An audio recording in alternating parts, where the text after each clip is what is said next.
ಸಪ್ತಪದಿ ಸುತ್ತುವಾಗ ಹೆತ್ತವರು ಅಕ್ಷತೆಯ ಚೆಲ್ಲುವರು.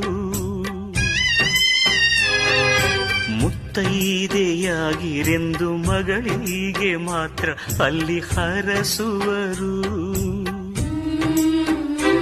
ಮಗನೇನು ಪಾಪ ಮಾಡಿದ, ಅವನ್ಯಾವ ಶಾಪ ಬೇಡಿದ, ಅರ್ಧಾಂಗಿಯನ್ನು ಹೊತ್ತು ಏಕಾಂಗಿಯಾಗಿ ಅತ್ತು, ಇವನಾಸೆ ಪ್ರೀತಿ ಸ್ವತ್ತು, ಕೊಟ್ಟಾಳು ಶೋಕ ಮುತ್ತು, ಜನುಮದ ನಾಯಕಿಯೇ.